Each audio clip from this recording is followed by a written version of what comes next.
যেখানে একবার যাইতে পারি না সেখানে দুইবার চলে গিয়েছিলাম শ্বশুরবাড়িতে। আসলে গ্রাম এত ভালো লাগে আমার কাছে, গ্রাম আমাকে মানে কিভাবে যে আকর্ষণ করে চুম্বকের মতো। আলহামদুলিল্লাহ, গ্রাম আমি অনেক ভালোবাসি। কে কে গ্রাম ভালোবাসেন অবশ্যই কমেন্ট করে জানাবেন। আসসালামু আলাইকুম, চলে আসলাম নতুন আরেকটা ভিডিও নিয়ে। আশা করছি সবাই ভালো আছেন, আমরাও ভালো আছি আলহামদুলিল্লাহ। তো মাওনার পথে রিক্সায় কিন্তু খুবই ভালো লাগতেছিল।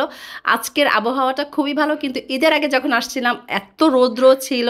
তো আমরা কিন্তু মেন রোড থেকে শাখা পথে চলে যাচ্ছিলাম, আর আমাদের বাচ্চাগুলো এত এনজয় করতেছিল। আসলে বাচ্চারাও গ্রাম খুব পছন্দ করে, কারণ এখানকার পরিবেশ খুব খোলামেলা, আবহাওয়া খুব ফ্রেশ, আর গাছগাছালি পশু পাখি বাচ্চারা এমনিতেই পছন্দ করে। তো বাসায় আসার পরে দেখি কিছুক্ষণ পরে কারেন্ট চলে গেছে। তো আমরা কিন্তু বাইরে এখানে মাদুল বিছিয়ে সুন্দর আবহাওয়ায় আমরা এখানে মোবাইলে কিন্তু সবাই মিলে গেমস খেলতেছিল, লুডো খেলতেছিল। লুডোটা কিন্তু খুব আগের একটা খেলা।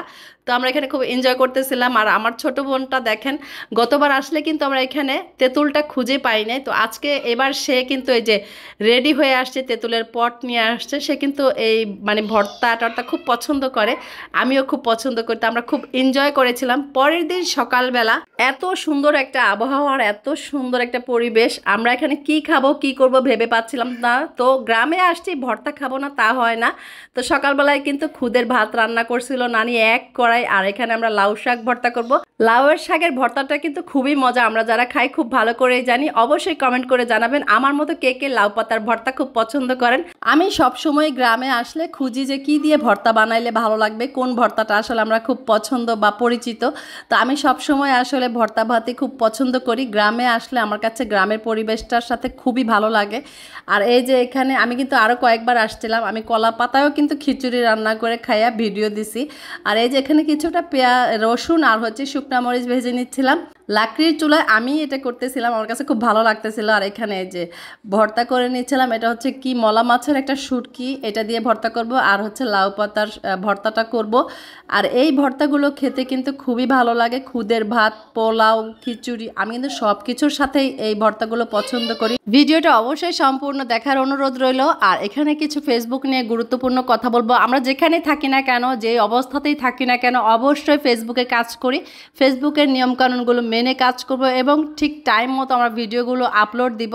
আসলে আমরা জানি কোন খাবারটা কিভাবে রান্না করলে অনেক সুস্বাদু হবে, ঠিক তেমনি আমাদের মাথায় রাখতে হবে আমাদের পেজে কিভাবে কোন পদ্ধতিতে কাজ করলে পেজের হেলথ ভালো থাকবে এবং আমরা সব কিছুর ঊর্ধ্বে নিজের সফলতাটাকে অবশ্যই অর্জন করতে পারবো। এই সব কিছু মাথায় রেখে কিন্তু আমাদেরকে সবসময় ভিডিও মেক করতে হবে এবং অ্যাক্টিভ থাকতে হবে পেজে। আর আমরা যারা একেবারেই নতুন কন্টেন্ট মনিটাইজেশন পেয়ে গেছি তাদেরকে বলতেছি, আমরা একটু বেশি বেশি করে বড় বড় পেজগুলোতে যাব এবং ভালো ভালো কমেন্ট রাখবো। অবশ্যই সেটা গঠনমূলক কমেন্ট হইতে হবে। অবশ্যই একটা সুন্দর একটা কমেন্ট রেখে আসবো, যেই কমেন্ট সবার চোখে পড়বে এবং আমার বাড়িতে সে অনায়াসে চলে আসবে যে এমন একটা কমেন্ট যে করছে, তার মন মানসিকতাটা বা তার পেজটা, তার পরিবারটা আমি ঘুরে দেখে আসতে পারি। ঠিক এভাবে সে কিন্তু আপনার পেজে চলে আসবে।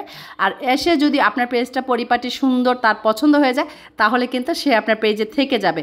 তো এইভাবে কিন্তু আপনাকে অবশ্যই আপনার যে অ্যাক্টিভিটি দেখিয়ে আপনার অবশ্যই অ্যাক্টিভ ফ্রেন্ডগুলোকে আর্ন করতে হবে, যাতে করে আপনার অবশ্যই অবশ্যই আর্ন শুরু হয়ে যায়। মানি আর্ন করা আসলে আমাদের প্রধান লক্ষ্য। তো আমাদেরকে সেই দিকগুলো মাথায় রেখেই কাজ করতে হবে। যারা যারা আমার এই ভিডিওটা দেখছেন সম্পূর্ণ কথাগুলো অবশ্যই মানবেন, তাহলে দেখবেন একটা সময় আপনারা অবশ্যই একটা লক্ষ্যে পৌঁছে যাবেন। আর এখানে দেখেন কি সুন্দর করে বেগুনটাকে কেটে, এটা কিন্তু ক্ষেতের বেগুন আমি তুলে নিয়ে আসছিলাম। এই বেগুনগুলোকে এখন সুন্দর করে ভেজে নিচ্ছি। কিছু বেগুন আমরা বড়াই খাবো আর কিছু বেগুনকে সুন্দর করে পেঁয়াজ মরিচ দিয়ে ভর্তা করে তারপর খাবো। আমরা কিন্তু সবাই মিলে তৃপ্তি করে খাওয়া দাওয়ার পরে একটু গ্রামে হাঁটতে বেরিয়েছে। এটা হচ্ছে আমার শ্বশুর বাড়ির সামনের যে রাস্তাটা সেটা। আরে দেখেন লেবু গাছে এত সুন্দর সুন্দর লেবু ধরে রয়েছে। এটা যদি শহরে হইতো রে ভাই, ফুলগুলো টাইনা পর্যন্ত নিয়ে যাইতো। তো যাই হোক, লেবুগুলো আসলে গ্রামে হয়েছে সেভ আছে, কারণ সবার বাড়িতে এই গ্রামে কিন্তু লেবু গাছ আছে আলহামদুলিল্লাহ। তো ভিডিওটা কার কেমন লাগছে অবশ্যই কমেন্ট করে জানাবেন। আজকে এই পর্যন্তই। অবশ্যই আগামী আরও একটা ভিডিও দিব গ্রামের, চোখ রাখবেন। আর সবাই ভালো থাকবেন, দোয়া রাখবেন। আসসালামু আলাইকুম, আল্লাহ হাফেজ।